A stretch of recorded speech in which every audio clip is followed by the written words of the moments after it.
What glamorized career path is actually a complete nightmare?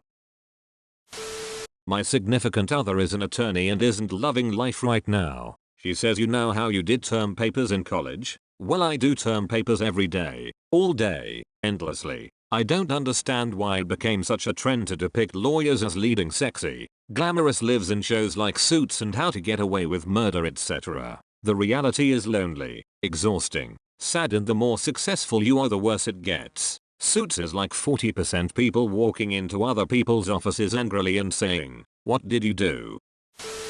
Chef, long hours, shitty environment, nothing is ever good enough. I have a friend who's a very successful chef. He always told me, if you love cooking, just cook for friends. This was the major thing going to culinary school taught me. I'm a good cook. It's fun and relaxing. Thought I should make money doing what I love. Professional kitchen work gave me ulcers.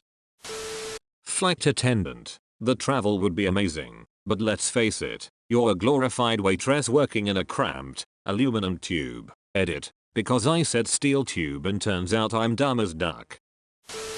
Today I learned all career paths appear to be nightmares. The 40-hour work week is soul-shattering bullshit. Society can do better. Wait, you get just 40 hours? Veterinarian. Insanely competitive schooling that crippled you with debt, with a depressing debt-income ratio after graduation. Most of your patients don't like you, and most of the owners think you're getting rich upselling them unnecessary services when their dog's exploding eyeball cancer can be cured with raw organic exotic meats, CBD, coconut oil. But you're withholding that information because you're in bed with big kibble, high stress, stagnant wages, long hours, shit holiday leave, rampant depression, lost count of how many colleagues have committed suicide, sometimes tempted to join them. The video game industry. A lot of kids and teens want in it so bad because I grew up playing games blah blah blah. They take me to another world blah blah blah. Then you become an adult and learn that it's all math and physics, and making a video game has nothing to do with what you experienced growing up. It's all black screens of code, polygons, and being criticized for your work. What's worse, if you make games you probably never have the time to play them anymore. The gaming industry is notorious for implementing 60-80-hour work weeks. Even worse, depending on what company you work for, you may never have stable work. You finish a project and then the company tells you, "We don't have another project for your particular skill set." Then you gotta look for more work. And if all that wasn't bad enough, you'll probably never work on a game you want to work on. All those big, fancy games and indie darling on Steam are a very small fraction of what exists. Barbie's Horse Adventure? Those people got degrees and were inspired by the same games as you. Crappy Candy Crush knockoffs, same degree and inspiration. Stupid tabletop games that you only see in the family section at Walmart. Those also utilize game designers and programmers. Don't get into video games because you like video games. Get into video games because you're passionate about math and science. Modeling. Too competitive and not enough food.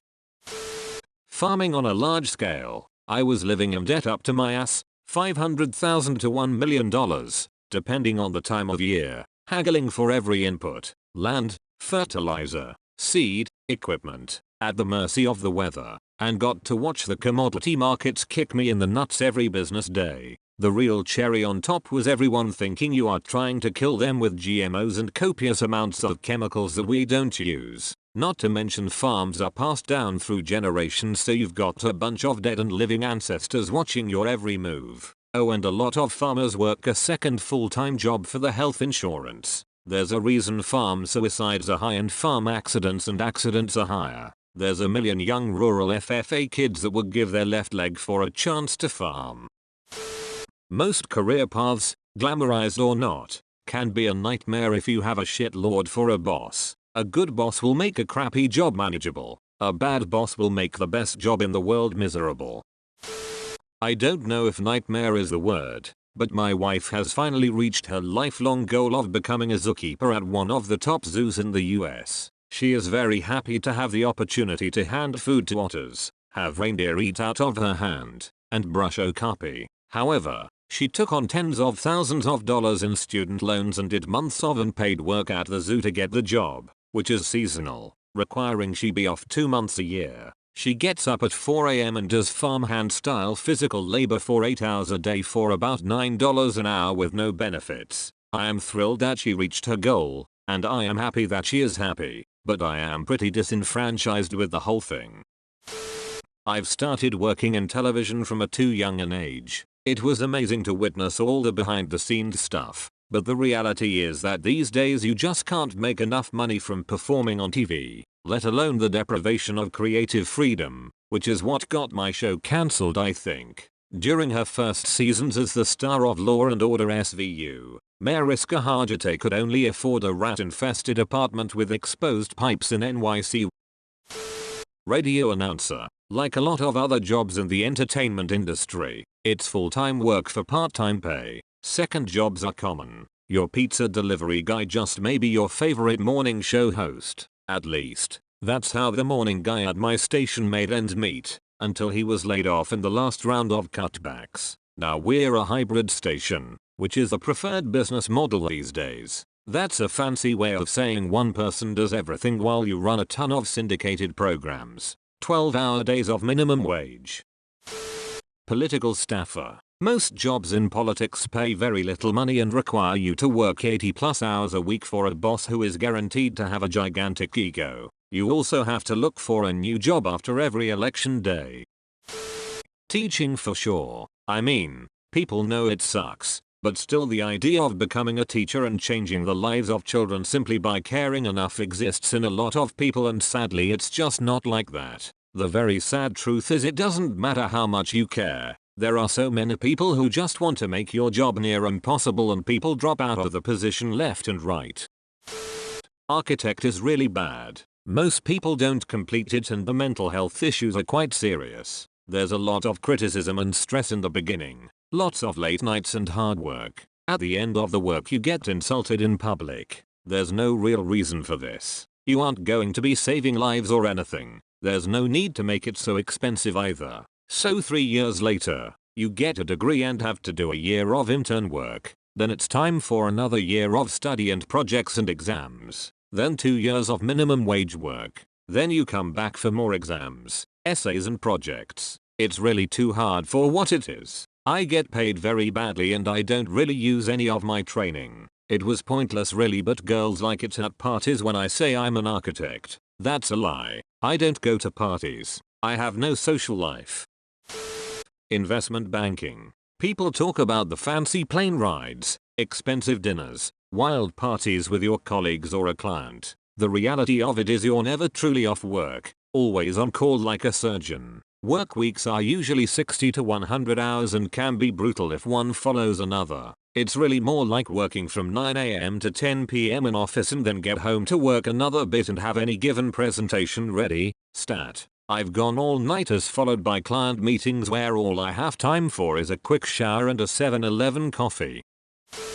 Medicine. A close friend is a doctor. He doesn't have a life. Restaurant owner. Tons of bullshit you have to deal with. Margins are razor thin. Tons of competition for people's money. Film crew. Yes, you sometimes meet famous people. Sometimes they're cool, often they're really not. The days are 14+ hours of work with a commute of who knows how long on either end, depending where you're shooting. You have half an hour for lunch. Coffee breaks are whenever you're not needed on set, so depending on your job. I was in camera, and we rarely had a down moment. It could be almost never. More often than not, someone on set is yelling. People lose their minds over making really shitty entertainment. You start work by 7 a.m. on Monday, and by Friday you're coming in at 4 p.m. and leaving when the sun comes up on Saturday. There are no paid holidays, no paid sick days, no paid vacation. If you don't work enough qualifying hours, the union kicks your healthcare, and this is if you're in a union. Non-union, much worse. Sexual harassment is through the roof, but the kids who get it the worst are afraid to say anything or they'll lose their jobs. I have been told some real horror stories about famous actors, some of whom I still haven't seen get outed by the Me Too movement. And I'm not talking word of mouth, second-hand stories. I'm talking about young women who whisper to each other what shows to avoid and make them swear to never use their name because if they want to work in this industry, they can't be known as a troublemaker. I watched so many co-workers fall into addictions, lose family, miss their children's lives, over the dumbest TV shows in the world. If you go union, the money can be good, but it's not worth it. It's just not worth it.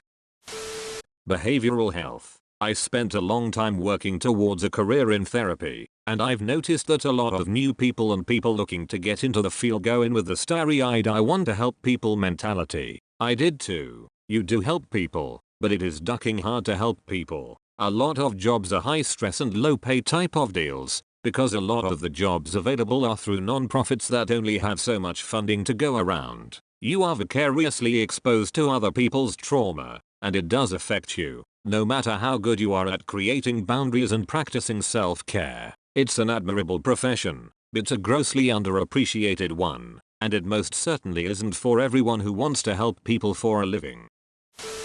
Law enforcement. I went into it with the naive belief I would be making a difference. I wanted to protect people and make my community safer. Instead, I got to see the worst humanity has to offer day in and day out. Let's see if I can list all the negatives. Most departments are filled with arrogant assholes with inflated egos that love to condescend to other officers or the public when they themselves can barely read. Many officers have severe anger issues and love to take it out on the public. Never saw it happen physically but verbally or by issuing every ticket possible. Try to suggest changes to bring about better relations with the public. Prepare to be ostracized and bullied till you toe the line. The overall level of incompetence is staggering, with some officers barely knowledgeable of the firearms they carry every day. Your view of the public and people in general becomes very dark. The amount of EDPs, emotionally disturbed persons, druggies and alcoholics you deal with each day is ridiculous and you start to wonder how society hasn't collapsed.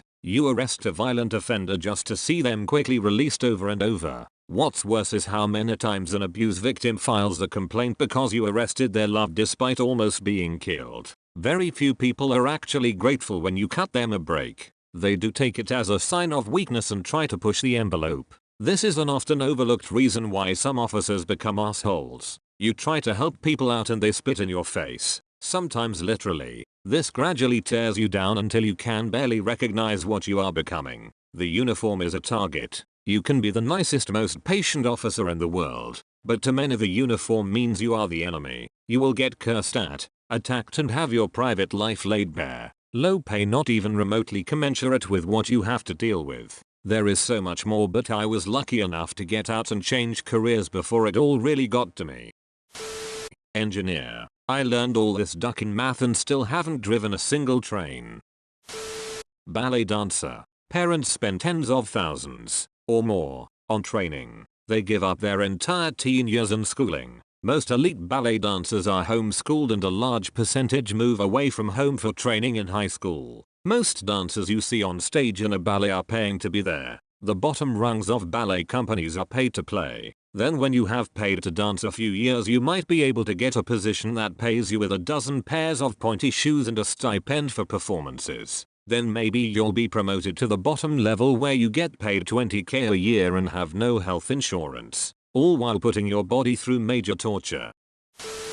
Pharmacist. Yeah, the pay used to be amazing and jobs used to be plentiful, but the reality is this. 1. Good luck finding a job in any area that is remotely livable or interesting. Oversaturation has destroyed job opportunities and advancement opportunities. 2. Job security is non-existent. Hordes of new grads with mountains of debt are willing to take your job for a fraction of what seasoned professionals make. 3. Congratulations, you're now apparently the drug police. You will spend a majority of your time dealing with calculating days' supply for controlled substances to ensure no early fills and sifting through scripts to weed out fakes, so you don't lose your license and, therefore, your ability to provide for your family. 3a. You will be physically threatened by drug addicts and Karens literally every day when you refuse to fill their controls early or when you refuse to fill clearly fraudulent scripts. Sorry, your drug addiction is your problem and there is no way I will jeopardize my license by breaking the law so you can fill your Xanny bars and oxys early. 3b. The people who threaten you for not filling their bullshit scripts will call corporate to complain. They will then be issued a gift card for their troubles and you will get a stern lecture from your district manager who may or may not have a college degree, let alone have spent 8 years getting the required education to be a practicing pharmacist. 4. Hope you don't like lunch breaks or using the bathroom when you need to go, because you will literally be too busy to eat, drink, or even piss during your shift. 5. Duck your personal life and safety, because the pharmacy needs to be open no matter what. Blizzard? Duck you, you're going in. Hurricane? Duck you, you're going in. Wife going into labor? Duck you, you're going in and you'll be fired if you don't show up. I am grateful every day that I got out of that shitty ducking rat's nest of a bullshit profession and that I can actually eat lunch daily and take a ducking piss when I need to. I am the official photographer at a famous beauty pageant and it's not as glamorized as it looks. To start off, the girls barely sleep. You can always see them worn out and wearing eye bag patches at rehearsals. At the photo shoots I'm always a hot mess. I sweat. I get dirty because I have to drag around on the floor. I run here and there. And on finals night it's a complete chaos. People running around. Dressing rooms with clothes all over the place. Makeup stains and so on. Tattoo artist. Especially as a woman. I spent 2.5 years working 85-hour weeks. About 25 hours of that being my paid job, between a part-time job and an unpaid apprenticeship while being sexually harassed, bullied, degraded, and overworked. I was the most broke, tired, and stressed I've ever been in my life. I have less of all of those terrible elements now as a working tattooer for the past 3 years, which is good, but my back is killing me. I hardly move at all throughout the day because I'm tattooing all day. I still work like 50 hours a week and during odd and late hours. I still don't make enough money. The awful clients are worse than any job I've ever worked, including banks, waitressing, retail, and a check cashing joint in the slums. And it's still hard to avoid those nasty elements like harassment because you're a woman. Plus the ducking taxes are exhaustingly tedious for a private contractor in America to figure out and that headache in itself almost makes it not worth it. Personal bodyguard. After the army I worked as a bodyguard for a few years. I was working in the Middle East contracting out for wealthy tourists or businessmen. You didn't know how much you would work that month or how much you would be home. If I had a client, I would be with them 24/7 including staying at their hotel. I had a month where I was home for 6 hours, got home, threw laundry and went to sleep, woke up 5 hours later and repacked and off to airport to pick up a new client. Impossible to have a social life unless you turn down a client and then you would be given less clients overall as a punishment. Having to tell rich people, who often had a huge ego where to go, how to do things, and what not to do can be a hassle. I've been yelled at and been threatened by the person I was tasked to protect more than I'd like to count. Oh, and you are literally an armed bodyguard who is always on alert for threats. Super paranoid at all times while also trying to blend in and not stand out, for the most part, and other times having to throw people out of the way to pass.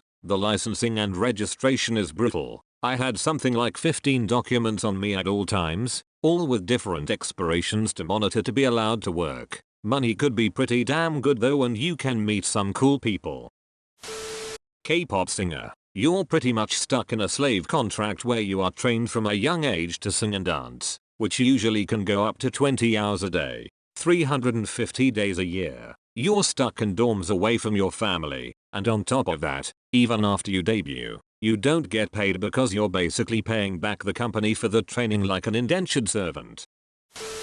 Not sure if nursing is in here, but nursing. People think it's this beautiful job where you save lives and you are important. You work to make people better. You work with doctors and you see amazing things. Yes, there is that. You also watch people suffer and die. You keep people alive who suffer and are in so much pain because the family just cannot let go. You see families that are just awful. Young kids and teens dying and you cannot help them. Doctors who are just so full of themselves that they cannot see past their own noses. You get blamed for things a doctor should have done, what the lab should have done. You didn't clean the room. You didn't turn the patient on time. You didn't feed the family. You didn't wipe the ass of the 25-year-old who can actually do everything themselves, but they're in a hospital, you have to do it. You didn't find the ketchup that was missing on the tray. You didn't update the whiteboard. And the best is that after 12.5 hours you didn't put in extra time to get education completed or go to the after work function so that you can really get to know everyone and be the best team ever. I hear all the time, at least you only work 3 days. I do over 40 hours in 3 days. I have to go back to work for meetings, education and the ever-loving extra champion bullshit, because as someone who is a nurse you should give all your time to the hospital and the unit. Heaven forbid you have a negative attitude when you are short-staffed in an ICU and you have to be the extra nurse, aide, housekeeping, third shift doesn't have a housekeeper, and huck while all the while doing your own job and listening to the night doctor, just to have the day shift doctor scream and how incompetent you are because you listened to the night shift doc and not them. But don't call them because you could be fired. But the sexy scrubs that have pee, poop, vomit, secretions, blood, makes it worth it, or the paycheck that pays for the schooling you have to do and continue to do because the government states that you have to keep going or you can be fired. Dentist. Pays a lot, but long hours, rude patients, and you have to look at some really weird grime in people's mouths. Also, performing a root canal or any dental surgery puts you under a lot of pressure, especially if the person has paid big money for it.